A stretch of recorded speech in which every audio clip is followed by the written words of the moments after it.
Assalamualaikum warahmatullahi wabarakatuh. Perkenalkan, nama saya Ihratun, NIM 1901013074 dari Informatika D. Kali ini saya akan membuat sebuah video tentang materi keamanan sistem. Nah, untuk mempersingkat waktu, mari kita lihat video kali ini. Pengertian keamanan informasi menurut para ahli. Menurut G.J. Simmons, keamanan informasi adalah bagaimana kita dapat mencegah penipuan atau shatting, atau paling tidak mendeteksi adanya penipuan di sebuah sistem yang berbasis informasi, di mana informasinya sendiri tidak memiliki artifisi. Pentingnya keamanan sistem informasi. Kemampuan untuk mengakses dan menyediakan informasi secara cepat dan akurat menjadi sangat esensial bagi suatu organisasi, baik yang berupa organisasi komersial atau perusahaan, perguruan tinggi, lembaga pemerintahan, maupun individual atau pribadi.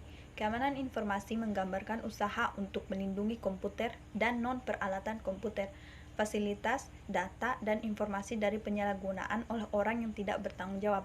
Keamanan informasi dimaksudkan untuk mencapai kerahasiaan, ketersediaan, dan integritas di dalam sumber daya informasi dalam suatu perusahaan. Keamanan informasi yang dimaksud untuk mencapai 3 sasaran utama, yaitu 1. Melindungi data dan informasi perusahaan dari penyingkapan orang-orang yang tidak berhak. Inti utama dari aspek kerahasiaan adalah usaha untuk menjaga informasi dari orang-orang yang tidak berhak mengakses. Privasi lebih ke arah data-data yang sifatnya privat. Serangan terhadap aspek privasi, misalnya usaha untuk melakukan penyadapan. 2. Ketersediaan. Aspek ini berhubungan dengan metode untuk menyatakan bahwa informasi benar-benar asli atau orang yang mengakses atau memberikan informasi adalah betul-betul orang yang dimaksud. Yang terakhir, aspek ini menekankan bahwa informasi tidak boleh diubah tanpa seizin pemilik informasi. Adanya virus, Trojan horse, atau pemakaian lain yang mengubah informasi tanpa izin. Sistem informasi perlu menyediakan representasi yang akurat dari sistem fisik yang direpresentasikan. Ada 10 cara menjaga keamanan sistem IT sebagai berikut. Pertama, protect with password. Semua akses ke jaringan maupun data sangat sensitif dan harus dijaga dengan nama pengguna dan kata kunci yang unik. Sandi yang kuat berisi angka, huruf, dan simbol. 2. Design safe system. Hilangkan akses yang tidak perlu ke hardware maupun software Anda dan batasi hak akses pengguna hanya untuk peralatan dan program yang dibutuhkan saja. 3. Conduct screening and background check. Melakukan screening dan pemeriksaan latar belakang pada karyawan perlu dilakukan. 4. Profit basis training. Pelanggaran keamanan yang tak terhitung jumlahnya kerap terjadi sebagai akibat kesalahan dan kecerobohan manusia. 5. Avoid unknown email attachment. Jangan pernah mengklik lampiran email yang tidak dikenal yang kemungkinan bisa berisi virus komputer. 6. Hang up and call back. Jika Anda menerima panggilan dari orang yang tidak dikenal yang tiba-tiba ingin memberikan hadiah dan pura-pura hadiah itu diberikan oleh perwakilan dari bank atau mitra lainnya, segera akhiri panggilan yang tidak dikenal tersebut. 7. Think before clicking. Untuk menghindari penipuan yang terjadi melalui email yang meminta informasi nama pengguna, kata sandi atau informasi pribadi, Anda harus mempertimbangkan kembali. 8. As a virus scanner and keep all software update. Jangan menjaga perangkat lunak agar terus update, juga mampu mencegah virus masuk dan membuat keamanan sistem IT terjaga. 9. Keep sensitive data out of the cold. Banyak manfaat dan penghematan biaya pada bisnis. 10. Stay paranoid.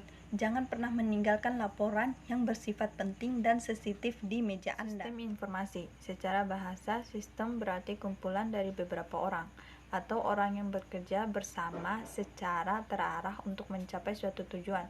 Informasi adalah kumpulan data yang diproses untuk menjadi lebih berguna. Ada beberapa contoh sistem informasi dalam kehidupan sehari-hari. 1. E-learning atau electronic learning merupakan sistem informasi yang diterapkan dalam sekolahan. Penerapan sebuah data yang diproses dan disebarkan melalui teknologi. Banyak sekali manfaat dari hadirnya sistem informasi di bidang pendidikan ini, di antaranya kemudahan. Kemudahan yang ditawarkan tidak hanya berupa penghematan waktu, tapi juga penghematan kertas. Karenanya, contoh dari sistem informasi ini sangat berguna dan banyak digunakan dalam kehidupan kita sehari-hari, termasuk pelajar. 2. E-banking. Sistem informasi ini digunakan di bank. Pihak yang mengelola sistem informasi ini biasanya adalah pihak pekerja bank yang terkait. Orang-orang tersebut adalah orang yang memang mengerti penggunaan sistem informasi ini. Cara kerja e-banking ini sangat mudah. Contohnya SMS banking. Untuk melakukan transaksi dengan metode ini, seseorang hanya harus mengirimkan SMS dengan format tertentu. Lalu nantinya format ini akan dikirimkan ke nomor yang sudah ditentukan. Jadi, seseorang tidak perlu repot-repot pergi ke bank lagi. 3. Sistem informasi mahasiswa.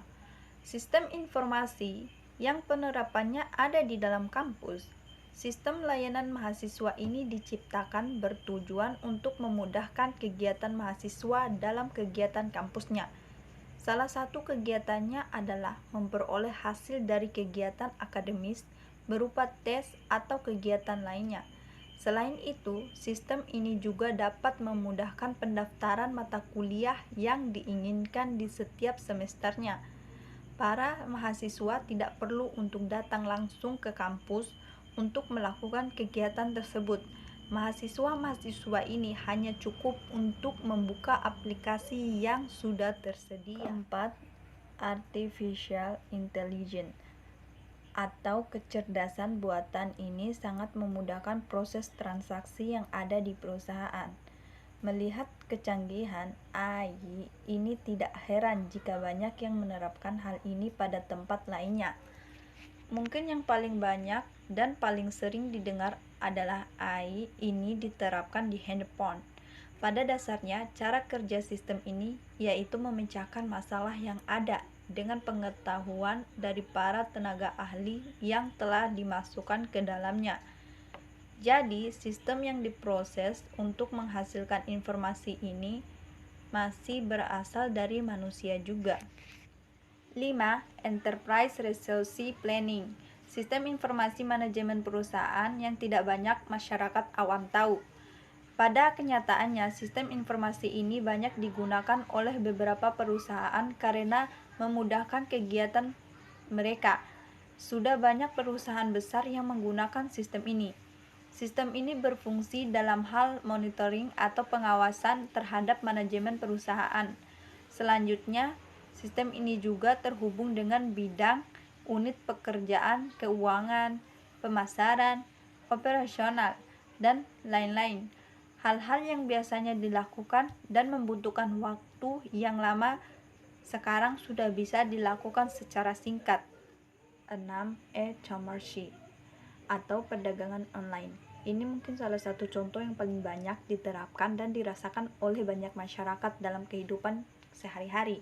Banyak sekali layanan e-commerce yang tersebar di masyarakat Indonesia pada masa sekarang. Perdagangan online ini, cara kerjanya juga mempermudah proses perdagangan yang ada. Metode kerjanya pun mudah di mana seorang hanya perlu memasukkan pencarian barang yang diinginkan, lalu pilih beli. Nanti komponen sistem informasi berupa output akan muncul, yakni barang yang akan kita beli tadi. 7. Booking online adalah sistem informasi dalam melakukan pemesanan secara online. Pemesanan yang dapat dilakukan melalui online ini beragam, bisa berupa beli tiket transportasi, tiket konser, dan hotel. Selain hal-hal ini, masih banyak lagi hal lainnya yang dapat dipesan melalui online, bisa berupa website atau aplikasi. Cara kerja pun sangat mudah. Seseorang hanya perlu memilih hal apa yang ingin dipesan secara online. Nantinya seseorang tersebut akan mendapatkan bukti berupa pemesanan yang berhasil dilakukan. Setelah bukti tersebut didapatkan, orang tersebut bisa langsung menukar tiket yang ada. 8. Video call adalah informasi yang tempat penerapannya ada di handphone. Cara kerjanya sangat luar biasa, mudah. Tinggal mendownload aplikasi yang menyediakan fasilitas video call. Selanjutnya tinggal melakukan pendaftaran melalui nomor telepon. Pada zaman sekarang banyak sekali aplikasi yang menyediakan fasilitas video call. Bahkan fasilitas tersebut sudah merupakan bawaan dari handphone. Biasanya fasilitas video call ini menjadi satu dengan aplikasi chatting yang menggunakan kuota internet sebagai sarananya. Sehingga untuk melakukan video call ini, pastikan kamu memiliki koneksi internet.